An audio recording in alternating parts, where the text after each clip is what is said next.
Well, joining me now is the organiser of Black Lives Matter protests, Iman Ayton, former head of Royal Protection, Di Davis, and Talk TV presenter Sharon Osbourne over in Los Angeles. Sharon, great to have you on the programme. I don't know about you, I got about halfway through the first instalment of this wine-a-thon last Thursday and felt genuinely nauseous. I mean, I could feel vomit rising inside me. But also a sense of tedium. Like, we'd heard all this before with Oprah. Nothing really seemed that new. It was just a new gloss put on all this stuff. But the main purpose of it just seemed to be to attack the royal family, to attack the institution of the monarchy, to attack Britain as a racist country. What do you make of all this? Good question. It was all very distasteful, Piers. I was totally bored by the whining. And, you know, the curtsy, the thing she said about medieval times, her lunch with the Queen was like medieval times, which, as you know, is a Disney-type entertainment place for kids. Yeah, right. And it's just so horribly disrespectful and just a wine fest. I mean, is the book going to be the same thing? Whining? Is there going to be no positive points? And that whole thing of him filming himself on the Freedom flight, they must have had that deal with Netflix done months before they ever left. So the whole thing was a setup. Why, unless you had a deal, why would you have done that filming of yourself on the plane and all of that? And also, what kind of freedom? Doing a video diary, what? Ladies and gentlemen, we got him. Yeah, and what kind of freedom is it if all you're doing is living in your California mansion with unbelievable privilege and wealth, and you're signing all these deals with companies who want their pound of flesh, and that pound of flesh is exclusively trashing your family? What do you mean by that? I mean, this is all they do. From the Oprah interview onwards, But all they've done is trash their families. Onwards is trash. But there's nothing about themselves, you know, and this is a great time for them to keep talking about their charity. But no. Boy. It's about them being these poor little children who are so much in love and how abused they've been. Their race, the way they act, everything has been, you know, abused by the public, by the press, by the royal family. Well, do you know what? You've got a great life. You've got a beautiful family. You're so much in love. Move on. Get a life. Move on.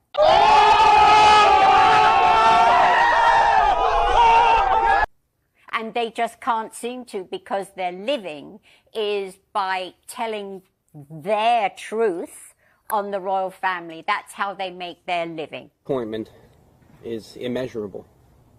Yeah. Through their truth, as they say. Yeah, no, I agree. Di Davis, on the question of their security specifically, because you were obviously responsible for a lot of royal security for many years, Harry claims that they were sort of had their security all taken away. Is that even remotely likely to have been true? Good question. Well, no, the answer is absolutely not. The protection team followed them to Canada.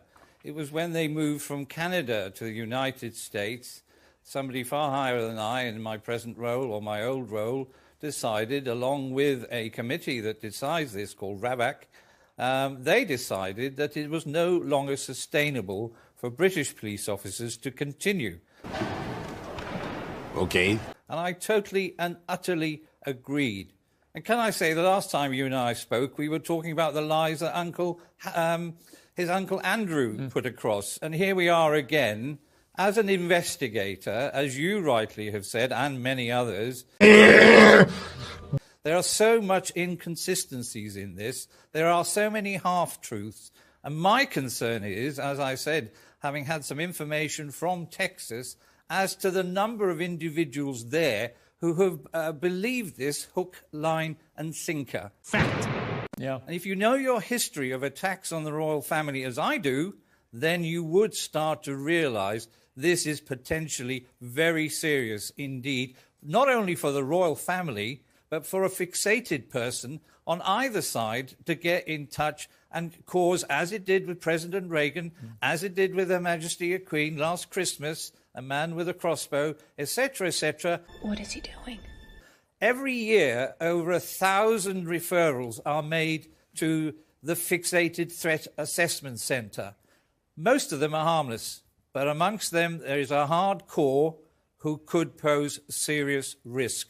And that's what I've been concerned about as a consequence of this nonsense that's been spewed out by these two and some of their supporters. Yeah, I completely agree. OK, look, Imane, we've had a lot of, animated debate about this, and I completely respect a lot of the stuff that you've been saying. OK. Vice versa? My issue with this is I'm not sure what the supposed end game is or how much more of this we're supposed to stomach. I mean, this is another 3 hours of trashing coming on Thursday, then the book, then a series of interviews around the book. This is just a never-ending stream of attacks on their own family. I appreciate that's how you feel, but ultimately what they're really doing is highlighting the disgusting elephant in the room that the majority of this nation are more than happy to ignore, and that's what's happening right now. Is y'all right upstairs? And they're trying to do it in a way that allows them to look after their family, basically. So if it means making money whilst they do it, then so. Well, what is that elephant in the room? Good question. Racism. Racism in terms of racial prejudice within an institution, and racism in terms of this country being racist. But I said to you the other day, when things got a bit heated at this desk, that I felt that if you're going to make incredibly serious charges of racism in an institution like the British royal family and the monarchy, you've got to provide some evidence. Fact. They've now had a year and a half or more since the Oprah Winfrey interview in which they made all these incendiary claims. And they've not produced any evidence of any racism. OK, so what I'm hoping is that these next set of documentaries, they will actually provide us with some names so we can kind of stop discussing. What if it doesn't? If it doesn't, well, what I'll do is I'll provide you with my evidence. Is that all right? If you give me a minute, I'll give you some evidence as to why that specific institution is racist, which I can do. Shut up, bro.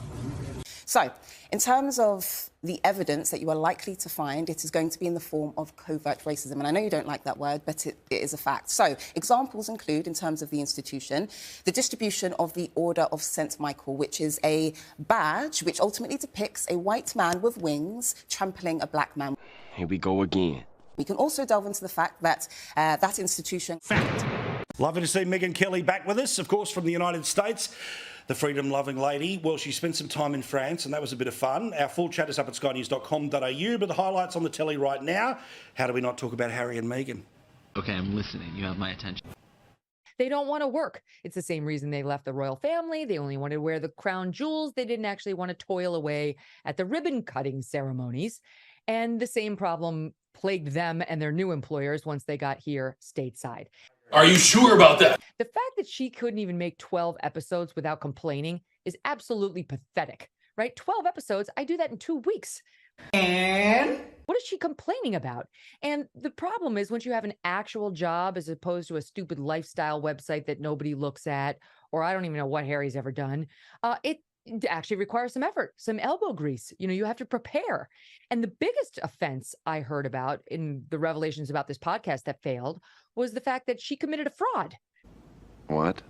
There are some pieces you put out where you must use a producer to do some of, forgive me, the less important interviews. That's just the way these big pieces go. Not in a podcast that has 2 interviews when you only have to do 12. I'm talking about an in-depth, several long-hour documentary. You might have a producer do a piece or two, an interview or two.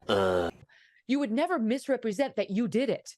You would never cut your own questions into the interview and try to pawn it off on your audience like it was yours.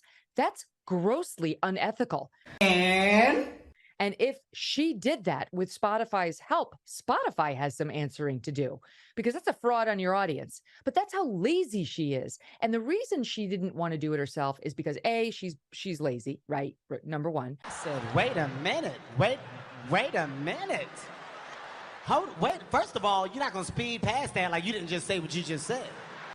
But B, she didn't want to talk to the people who weren't important. She only wanted to talk to Mariah Carey and Serena Williams and Taylor Swift, who gave her the middle finger and didn't even respond directly, but had a rep. What? Send her back it's a no letter to her. And I guarantee you, Paul, they had the same problem in gearing up for season 2. No one wanted to be with her. She didn't have the cachet she had when she first left the royal family, claiming racism and mental health problems. Now she just had to make it on her own. And their reputations have been so damaged here. All they got was, I'll pass. God, please, no! Yeah, there's a million other podcasts they can do if they want to tell stories about how terrible their childhood was. There's plenty of other opportunities. But I like what was said by the United Talent Agency CEO. He's in trouble for saying this, but he says, turns out Meghan Markle was not a great audio talent or necessarily any kind of talent. Come on now, dog.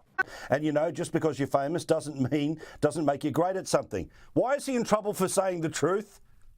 Because they don't. Hollywood's not based on truth ever, any piece of it. So God bless the man for saying what we all know is true. But, it really speaks to sort of the juxtaposition between the positioning of this podcast and what the reality was. Her fake saccharine voice. Go back and look at the clip where Mariah Carey says to her, "You're a diva too." She was saying to Mariah, "You're a diva." Mariah said, "You're a diva." And, was my idol Is he all right upstairs? calling me out? Just the over-the-top dramatics. She was pathetic. She wasn't good at it. He was right. And so what did we see in the press? She got an award for top podcast by some group I never heard of. That's how Hollywood, the agents and the people around her, manipulate us, trying to make us believe this thing is a success. It's special. She's nailing it. And yet